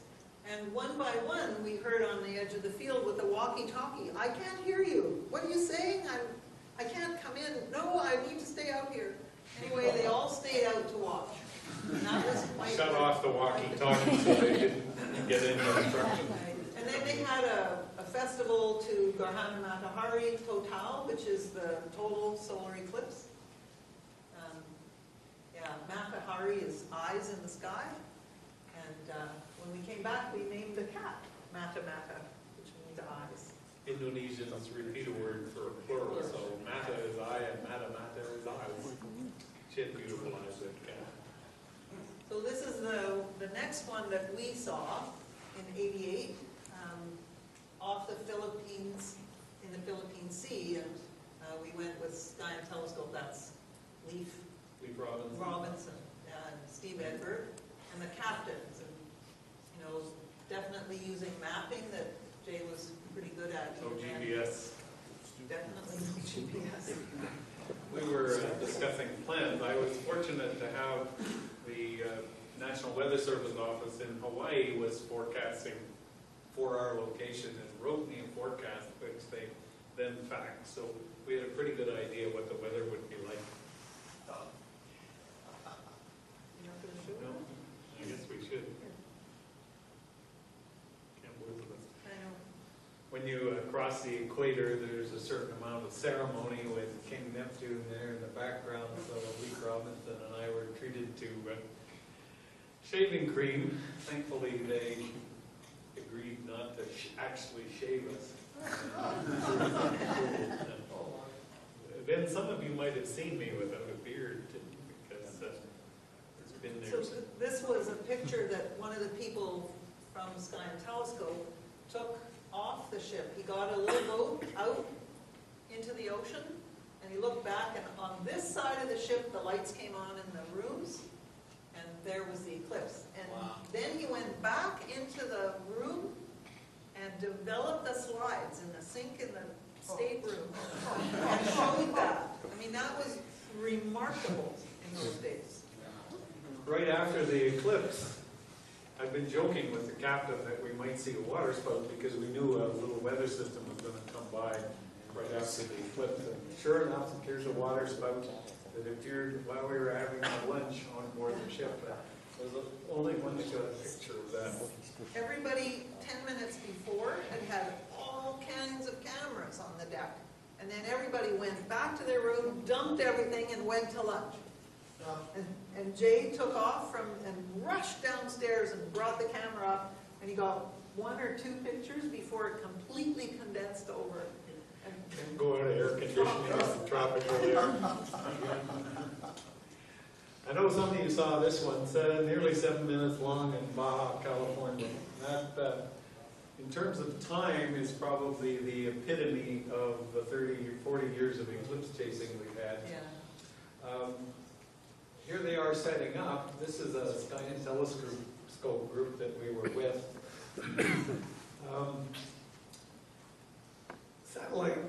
Satellites existed at the time and we could get pictures, but there wasn't Wi-Fi in every hotel. In fact, Wi-Fi was still somebody's future invention.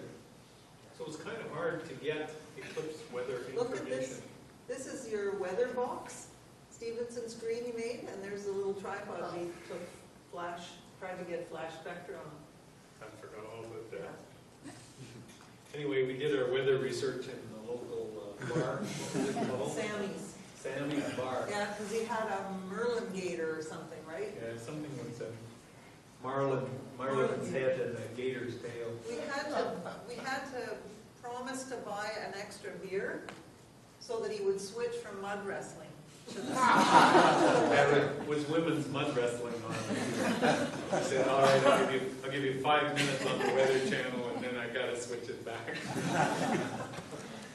So that was the extent of our That was the weather weather information. show, yeah. Fortunately, the newspapers on the day, or maybe the day before, sort of bore out that it was going to be sunny on eclipse day. Not completely, though. Pretty close We were up there by that bay, in here. right in here, near the bottom of it there, but a lot of people were down in these mountains to the south, which was right on the center line, and you can see the before the and after the eclipse. Gets a lot more. I'm still not absolutely sure why that cloud appears. People still write me. I got a memo a month ago saying, why did it turn cloudy like that? And I worked in the Vancouver weather office, fortunately, and they saved the images for me because we were the only place in the West that had it downloaded. This is way up. Jay, Yeah? I was in that valley. A lot of agriculture. It was very green, very humid. So it was not surprising. Yeah, I think it's actually, that valley has got some fairly high mountains on the west side and lower ones on the east side, and I think the air just coming down off the hills lifted that moist air and turned it into cloud. And it flowed out over the ocean there.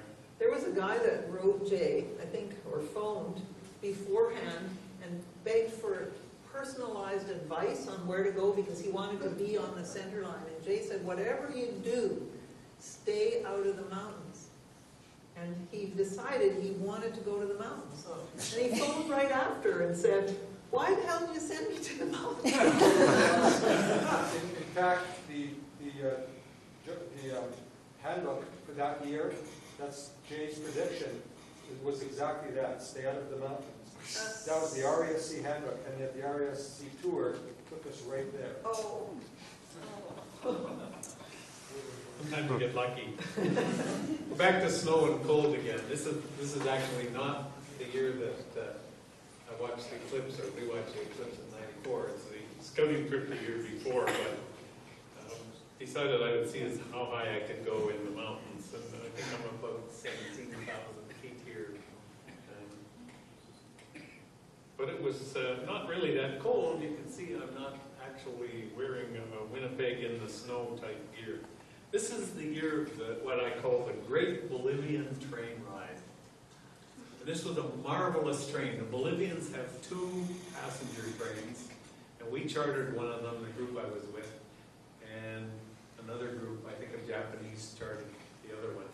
And they closed the entire rail system in the country so that these two trains could travel unimpeded to the eclipse track and back, which is in the middle of the altiplano at 14,000 feet, 4,000 meters up.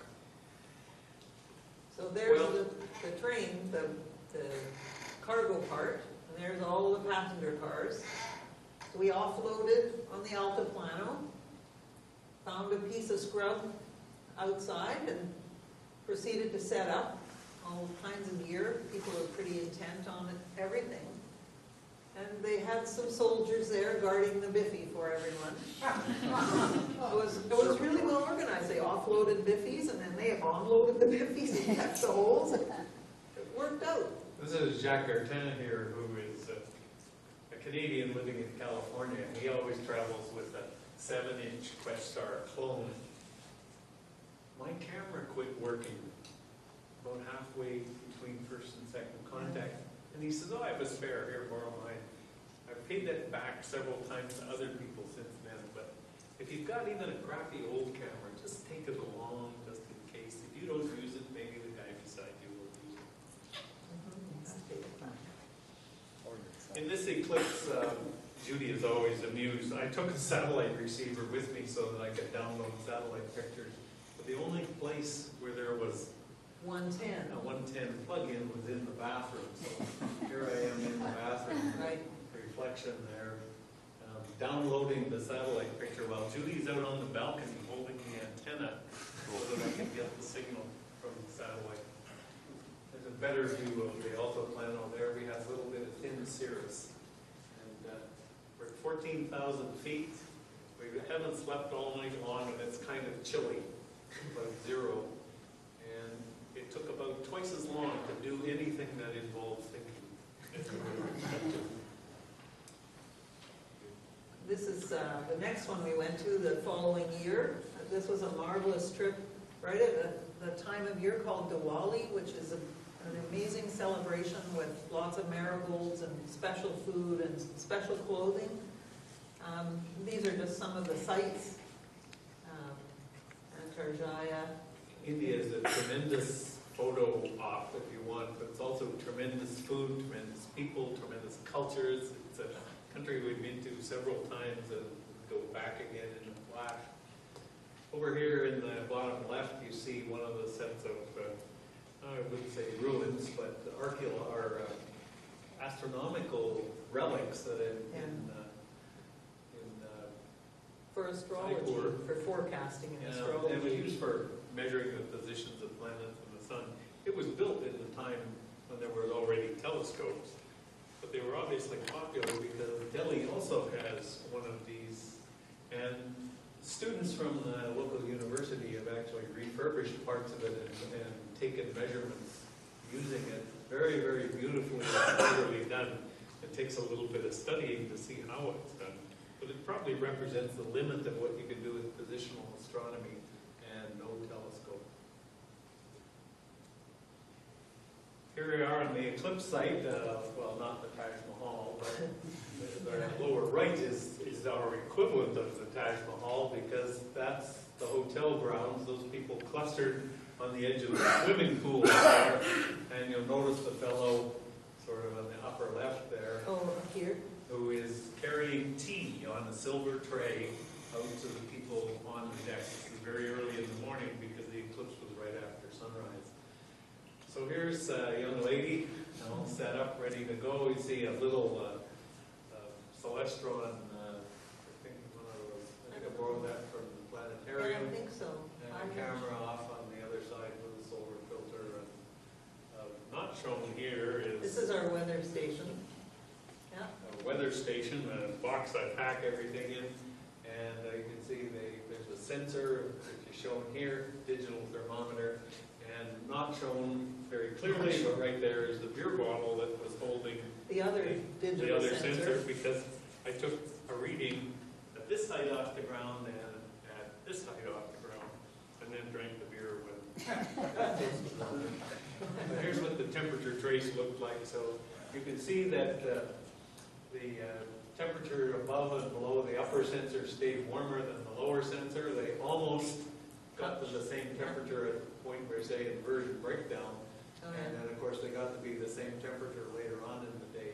But during the eclipse, the two of them separated, and what that tells us is the ground cools more quickly than the air, even though there's only that much difference between the levels.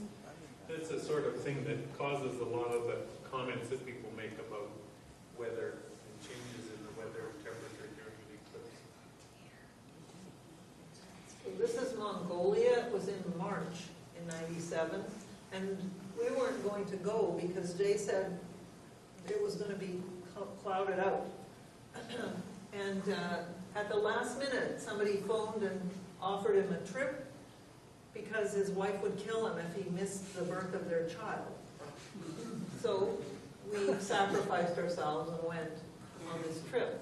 And we ended up staying in a tent, or in a yurt, or a yurt, built by the people who really make them, and met a bunch of Californians who bought like hundreds of dollars of Arctic gear because California had never seen snow like this. Anyway, we got on a bus that broke down, we got stuck in a garbage dump, we got back on the highway, and there we are, hoping, and that's what we saw. The yurt is actually a Russian name. The Mongolian name is the Gur, Right. G-E-R. Here we are. People would stop by and come to have a look at the telescope, and then you must be able to see through the clouds with it. I hate to say it, but this Mongolia was undergoing tremendous problems at the time. The Russians had pulled out of the country a few months before and left everybody unemployed, but they have not run out of alcohol. Right. And then we got to go warm again. So this is 98 off Aruba, and this is like marvelous. The whole ship is out on the top deck looking at the eclipse. There are other groups, other people on land, of course. I think we saw dolphins off the ship that morning. Yeah. Jay did a miracle. About 5 other ships in the water all Yeah. around us, too. It was quite crowded, but it was a lot of fun. That cloud you see there stayed over there. We had actually moved the ship to get away from it. One of the nice things about eclipses is you get to travel. Of course, we rent a play at this place, at least look around the RASC radio telescope. In the end, though, it was the eclipse that counted. We had a pretty good one, as you can tell by our merry faces. And Stan met us when we dropped in on the island of Aruba, so we got that. Did you put that picture in? I didn't put that picture in. Sam, we have a very young you picture. Embarrassing. It's a really good one. Well, the next eclipse was the watermelon eclipse. This is the town of Diyarbakir in southern Turkey. It's a Kurdish town of about 1 million, and they grow watermelon. So their eclipse poster was a watermelon in front of the sun. Certainly very happy to see us all. Not an especially good eclipse for us, but Diyarbakir is marvelous for this. These are like brick walls, but the Byzantines came along a few centuries later and rebuilt those walls out of black granite or black basalt, and they're just incredibly impressive. They're much bigger than these walls. They're about 3 car lengths thick and tremendous amount of heat that builds up in these. And one of the places our people stayed was in a little hotel that was built into these walls, and it hadn't seen air conditioning since the camel caravans had stopped. Never. You couldn't air condition the buildings in that place because the walls radiated heat, and it took a week of running air conditioning. This is the eclipse site. It was a great big field beside a wheat field. It's quite a bit like Canada in the prairies. They grow tons of wheat, so you can see this stubble all over the ground. 42 degrees Celsius. At 10 in the morning. It was brutal. This is distinguished by the fact that Judy got heat stroke and spent the early parts of the eclipse In a tent on intravenous. And as I saw the light quality changing and getting that beautiful shimmer, I said to the doctor, I gotta get this out of my arm. So she took it out of my arm and off I went. And honestly, I had such an amazing eclipse. And I saw a corona that was green and pink. And at the end, I was so happy, and I looked at the camera, and I'd taken 42 beautiful shots of nothing. Filming the camera. But I was wrecked for But we did get some weeks. pictures of it. They took good pictures. Although in comparison to digital cameras, this is not so So great. what we realized in putting this talk together is that all these eclipses, each time there was this technological change, and you were trying to keep up with what on earth you could do with the camera and what kind of equipment you would need. And that was quite a challenge, I have to say. We would get on the planes and talk with people who had bought a brand new camera the morning they got on the plane. And they would give themselves the day and a half to learn how to use it, and then they'd take it to the eclipse site. And many people had really goofy accidents with photography.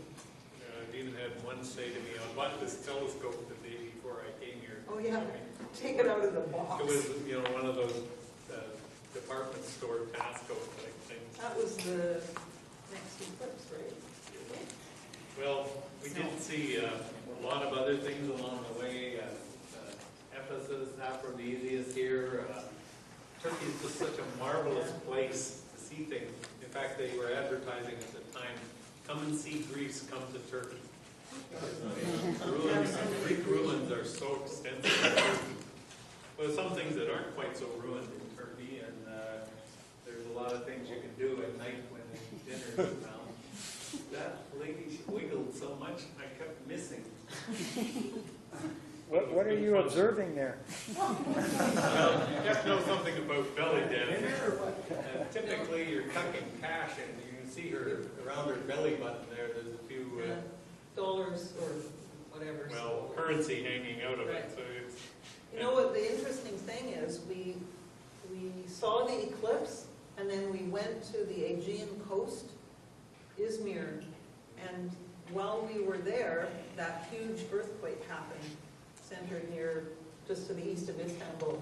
So it was a party for a while after the eclipse, and everybody was so happy, and then the whole country changed, like, whoa! There were wealthy people living in the median of the streets of Istanbul. Madagascar, in my mind, is my favorite location of all of that.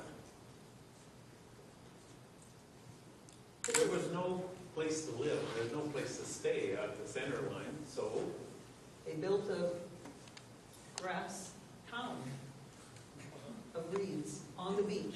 used it for one night and then abandoned it. We gave them the blankets that were so thin they didn't do anything. We gave to the community that was south of us, a place called Moron Bay. And, but look at those skies, absolutely lovely. Eclipse close, occurred very close to the sunset. And you can see the angle of the telescope there. This is the guy that assembled, isn't it, or one of these? No, that's a little more Oh. sophisticated. That's Yeah, right. a Las Vegas mounting. You could still carry a pretty substantial load there. Those were cold, cold places though. Temperature drops pretty low. The humidity is high enough. There's heavy dew, and they forgot to send the blankets along. So we had everything we owned on, trying to stay warm. And in the middle of the night, I got up and stumbled over duty. Yeah, I was sitting outside all night watching a comet move because it was up there. It was marvelous. And these are a couple of the shots that I think Jay took through the telescope, right? Yeah, and the fellow, finally I had to tell him I couldn't help him with his brand new telescope. So these pictures are actually better than that. The scan I've done on them needs a little more tweaking. But it's probably a set that we could make into a very nice compliment. These are some of the sights of people cooking on very simple equipment. Baobab trees, which are the most remarkable thing that they look like the roots are up and the leaves must be in the ground. They're enormous. There are many kinds of them, but many of them are native and only found in Madagascar. And lemurs are just something else. They're so expressive and curious and Lower pictures are actually from the scouting trip the year before. We were camped out with permission from one of the local communities on a ford, and in the morning all these people came across the stream at the ford. And it's the custom to feed people when you're eating, and people show up, you feed them. So we actually fed about 20 people, and the fellow who was guiding us had brought in a whole bunch of medicines that doctors had given them in the U.S., the samples they get from the drug companies, and he was sitting there. He had no medical degree, and what's wrong? I got malaria. Oh, here, take one of these every day for 12 days, and we hand them anti-malarials, and my son's got a cut. Well, here's some antibiotic. And he's just passing out medicine. In the meantime, I'm scratching diagrams of the sun and moon in the sand to show them what was going to be happening the year after that. All the places I've stayed in the world, in all of the hotels, executive suites in Westin hotels and things like that even, this blue building is my favorite. This is where I told Judy I want to die. we already went past that. And This is a place called Andabadoka, which is on the west coast, right on the shore of the ocean. These young fellows are building boats out of sticks and little pieces of wood that they've carved into beautiful outrigger shapes. And I sang Frere Jacques with them, because they speak classic French. This used to be a French colony. Just an amazing thing. Every one of the little huts in this area, kind of like a motel arrangement, was for a single couple. And every one of them was a different color. There's a green one. And the bougainvillea on that one was a different color. And they were all beautiful. The color is what stood out for me there, for sure. so the town closest to where we were, Moron Bay here, well, when the French left, they left a fairly decent highway network, but it hasn't been maintained. So the road you see on the lower left is the one people prefer instead of the once paved highway, which now is big enough to stop a car. So everybody drives in these sandy trails and have a little bit of pull out every now and then if you meet somebody coming the other way. So we drove for 2 days down on the west side of Madagascar. The west side of Madagascar is continuous beach, some beautiful, beautiful beaches, hundreds of kilometers of beach. And so every now and then you get to see this lovely sea. There's a line of reefs offshore that stop the sharks from coming in. And every now and then you find some expatriate Frenchman who started a boutique hotel, which is usually 5-star or 4-star, and they win awards for environmental things that they do. But you can do very well in what looks like wilderness. Lemurs, They like warmth. they get up every morning and they sit there like that, like I'm doing, and like the little fellow with me is doing, and just warm themselves up in the rising sun and get the blood stirred up a little bit. So it's very, very common. We're at a place called Parenti, and they are semi-tame there, as you can see from Judy's reaction to them. So this is a eclipse trip that was amazing because it was a big safari thing. And the first place we went was a game park, not a big place, but the owners had rescued 3 cougar kittens from a zoo in Switzerland. The woman was from Switzerland. And she brought them back to South Africa, I guess got permission. And they were house pets. And they'd been declawed, so they couldn't wreck you. Except one of them needed his claws because it had to stay upright. It wasn't really well. But they were like enormous house cats that would purr and butt your leg with their head and roll over on you. And oh, that was fantastic. Teeth were not. Teeth were big. But then there were other things to see, South Africa is a marvelous place to see animals. All of Africa is a marvelous place. Unfortunately, as you can see, we didn't get to see We the didn't eclipse. see nothing. Not for one. We sang every song we could think of on that bus for an hour. You are my sunshine. Here comes the sun and Oh, everything. nothing worked. Well, we did have cats, so I left this in. Some of you have seen this before. This is for you, Gail.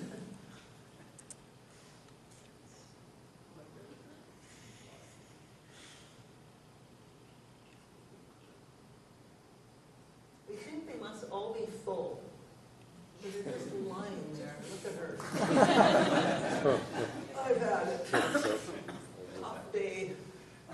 This will be several lionesses' cubs.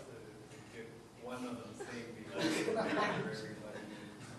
It's, They're all full. Their tummies are all, you want to go and pat them, yeah. but not advised.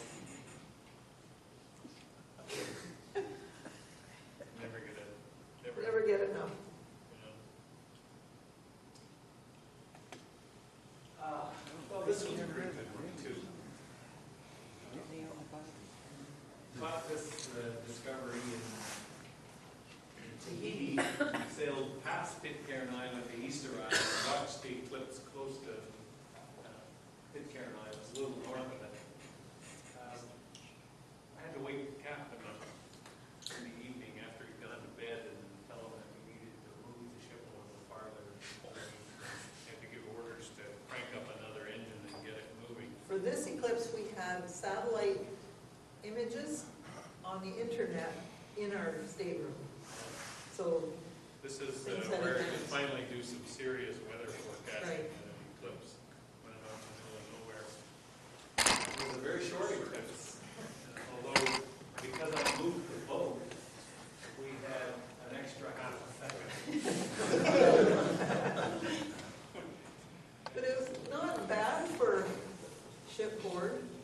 You know, when on a ship, you have to time with the rolls, so when it hits the end of a roll, you take your picture, and then you wait until it rolls back again, although usually it's doing this sort of thing. But if you do it right, you can get a reasonably long exposure without too much of a football shape.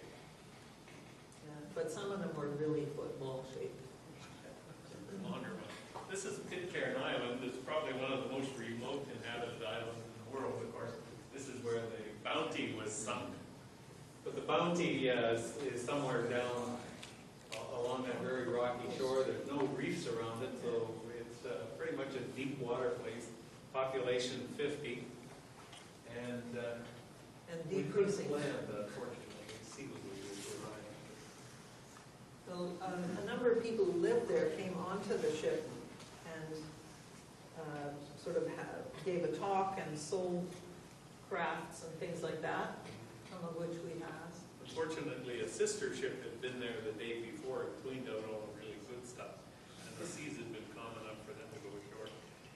We have a similar type of ship sailing out of Tahiti for the 2019 eclipse that's going to watch it even closer to Pitcairn Island, and be another opportunity.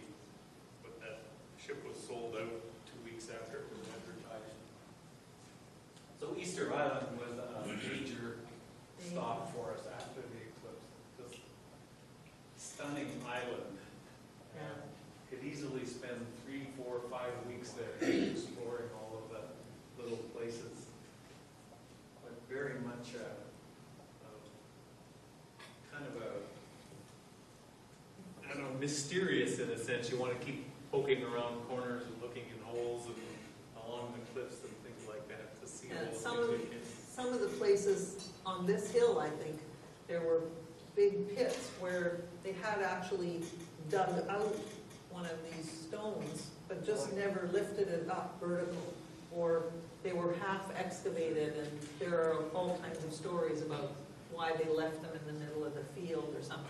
I have to say, when we first got there, these things seemed like, big rocks, and there's a lot of big rocks standing on the edge of the ocean, looking out toward the ocean. But after a day or so, you realize they all have a character, they're all different, they have an expression, somehow they're sort of human-like after a while. And it was Presumably they fascinating. represent actual people, ancestors of the Polynesians who were still alive. We flew back to Tahiti to go home from Easter Island. Judy got to do one of the things she always wanted to do, which was stand under a tropical waterfall in warm water. Yeah, it was pretty nice. The interior of Tahiti is almost uninhabited. There's the A jungle. little bit surprising. Well, we also had a ballet company come on board. Rapa Nui is the local name for Easter Island. This is the male corps de ballet. Well, You can see partly. they can do things that many men here can't do. And the women, I guess the sound isn't on. No, it's quite a, They're singing and it's quite a rhythm, but it's very beautiful.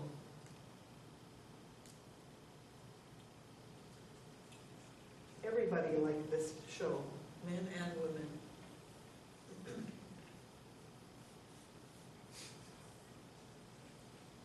so did he. Especially Jay. Well, not this part of it.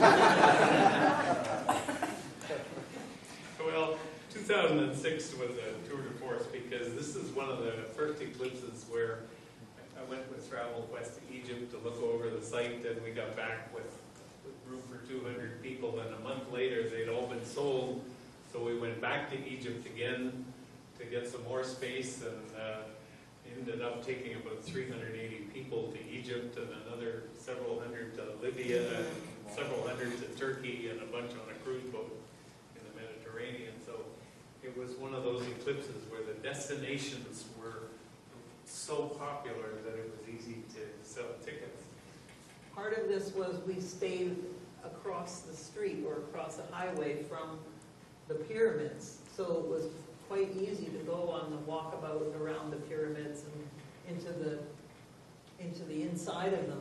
And as we were walking around, I remember Jay had a conversation with one of the camel folks, because they really want to take your picture there and charge you for it.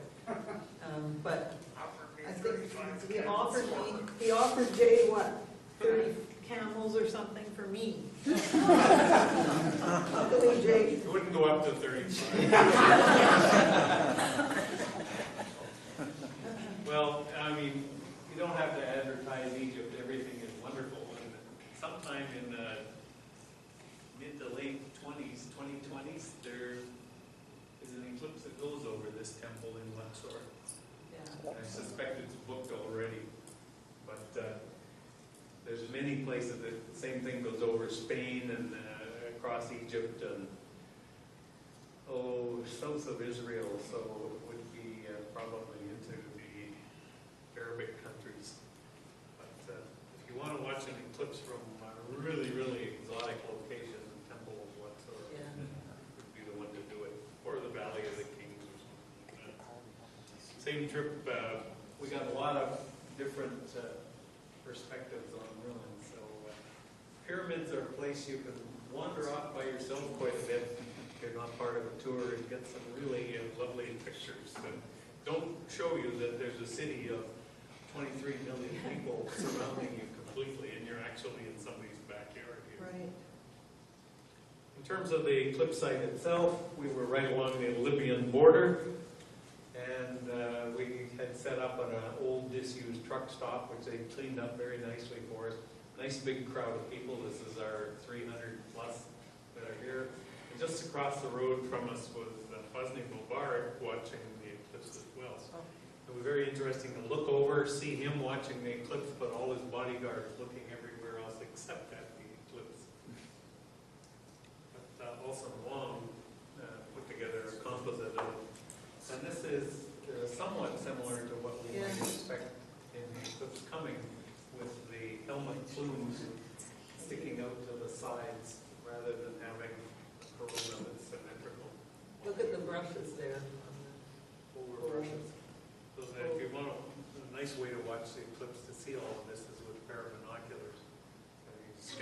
telescope to take the binoculars.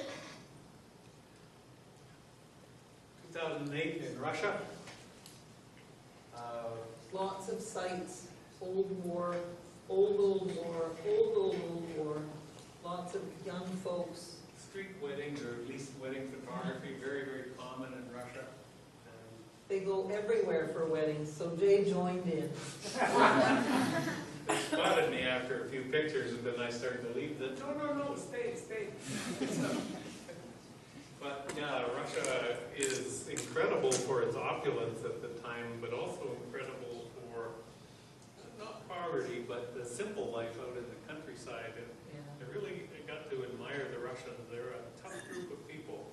And history has not treated them very well in the last few decades. So this is in the Catherine the Great's palace. See what it- Gold, and the parquet floors are amazing. In every room down a hallway, there would be a room for the first course and meal, and the walls and the floor and the plates and the cutlery would all match. And then you'd go down the hall to the next room, and there would be for the second course, and the table would come out of the floor, and the floor would be matching the plates and the walls and the ceiling, and oh my God. You have the gold room, the silver room, the lapis room, the malachite, opal room, the mirror room, everything. Just went Incredible place. And then this is St. Basil's, I think it is, right? just in hanging Moscow. out. Beautiful place. This is the eclipse site. We had a little bit of a barrier that separated us from the rest of the people on